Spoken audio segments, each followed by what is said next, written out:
நண்பர்களை நீங்கள் பார்த்து கொண்டு இருப்பது உங்கள் கௌசிகா ரிவ்யூ. சரி வாங்க வீடியோக்குள்ள போய் என்ன நடக்க போகுது அப்படின்னு சொல்லிட்டு பார்த்தீங்கன்னா புதுசா நீங்கள் எதிர்பார்த்துன்னு இருப்பீங்க. நம்ம மல்லியும் மறுபக்கம் விஜயும் இணைவாங்களாடா, அவங்க 2 பேரும் 10 நாள் பிரிஞ்சு போயிடுவாங்களாடா அப்படின்னு சொல்லிட்டு. ஆனால் நம்ம குட்டி வெண்பா இருக்காங்களா, அழகு செல்ல குட்டி, அவங்க என்ன பண்ணுறாங்க அப்படின்னு சொல்லிட்டு பார்த்தீங்கன்னா, ஊரில் அவங்க அண்ணன் பிரச்சனை ஒரு பக்கம் போயின்னு இருந்தாலும் மறுபக்கம் அந்த குட்டி வெண்பா வேற லெவலில் தரமாக செஞ்சு விட்டாங்க.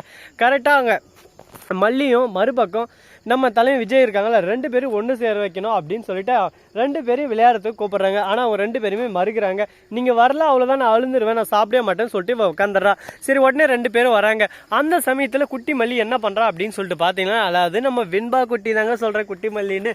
அவங்க என்ன பண்ணுறாங்க அப்படின்னு சொல்லிட்டு பார்த்தீங்கன்னா, கரெக்டாக இவங்க ஓடிடுறாங்கல்ல, அந்த சமயத்தில் கரெக்டாக மல்லி அந்த பக்கம் வராங்க, இந்த பக்கம் நம்ம விஜய் வராரு.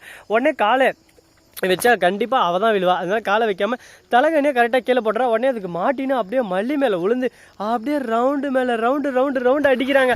அதை பார்க்கும்போது அட்டா கண்குள்ளா காட்சியாக இருக்கடா. இவங்க 2 பேரும் எப்போ சேருவாங்க, எப்போ இனிவாங்கன்னு சொல்லிட்டு எல்லாரும் ஒரு பக்கம் ஆவலாக காத்துன்னு இருக்குமே. அந்த மாதிரி ஒரு சூழலில் இந்த மாதிரி எல்லாம் நடந்துன்னு இருக்குன்னா பார்த்துக்கோங்களேன். சரி இப்படியெல்லாம் ஒரு பக்கம் போட்டுன்னு சொல்லிட்டு விட்டாலும் அதே சமயத்தில் கரெக்டாக நம்ம எஸ்எஸ்கே இருக்கார்ல, அவர் இந்த சீரியலுக்குள்ளே வராருங்க. எதுக்காக அப்படின்னு சொல்லிட்டு பார்த்தீங்கன்னா, மகாசங்கமும் கூடிய சீக்கிரம் வரப்போகுதுங்க.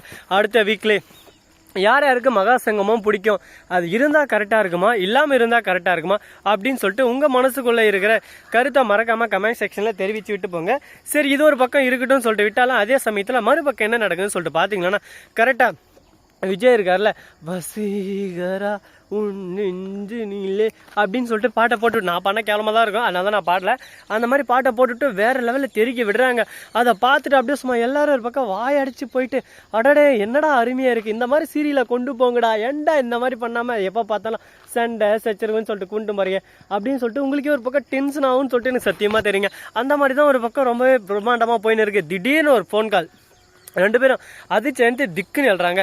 எழுந்துட்டு கொஞ்ச நேரம் 2 பேரும் ஒருத்தர் பார்த்துன்னு இருக்காங்க. அந்த சமயத்தில் அந்த ஃபோன் கால் யாரா பண்ணது அப்படின்னு சொல்லிட்டு ஊர்லேருந்து அவங்க அண்ணன் கிட்டேருந்து உடனே உடனே யார் எடுக்குதுன்னு சொல்லுவேன், விஜய். மல்லி என்ன தான் பண்ண இருக்க நீ, எங்கே ஊருக்குள்ளே என் பேர் எல்லாம் அசிங்கப்பட்டு அவமானப்பட்டு என் குடும்பத்தில் இருக்கிற எல்லாரும் ஜுருக்கு போட்டு சாக போகிறாங்க, உன் வாழ்க்கை நல்லா இருக்கணும்னு சொல்லிட்டு தான் நீ வேலைக்கு பார்த்துக்கு ஒத்துக்கணும். ஆனால் லாஸ்ட் வேலைக்கு போகாமல் எவங்கூடியோ சின்ன வீடாக இருக்கு அப்படி இப்படின்னு சொல்லிட்டு அவதூறாக அந்த ஊரில் பேசின்னு இருக்காங்க. இதெல்லாம் கேட்டு எங்கள் காதில் ஈயத்தங்காட்சி ஊற்றுற மாதிரி இருக்குது. இந்த அசிங்கத்தில் நான் உயிரோடு இருக்கணுமா, நாங்கள் செத்துடுறேங்க, இதுக்கு மேலே நீ ஆச்சு அந்த குடும்பம் ஆச்சு, நீ அங்கேயே இருந்துரு, நாங்கள் செத்துறேங்க, நீ எனக்கு வேணாம் அப்படி இப்படின்னு சொல்லிட்டு போனை கட் பண்ணிடுறாங்க. உடனே பார்க்கணுமே நம்ம விஜய் இருந்துன்னு ஒரு பக்கம் கண்காலிங்க போய் நின்று இருக்காரு. நமக்காக மல்லி எவ்வளோ கஷ்டப்பட்டு இருக்காங்க. அந்த கோயிலே சொன்னல, இன்னும் எண்ணி 10 நாள்னு சொல்லிட்டு என்கிட்ட வாக்குறுதி கொடுத்துட்டு போனல, அந்த 10 நாளில் நீ வீட்டுக்கு வரல கண்டிப்பாக நான் செத்துருவேன்னு சொன்னல, இனிமேல் நீ வீட்டுக்கே வர தேவையில்ல, கண்டிப்பாக நாங்கள் செத்துருவோங்க, கவலையப்படாத அப்படின்னு சொல்லிட்டு ஃபோனை கட் பண்ணிடுறாரு.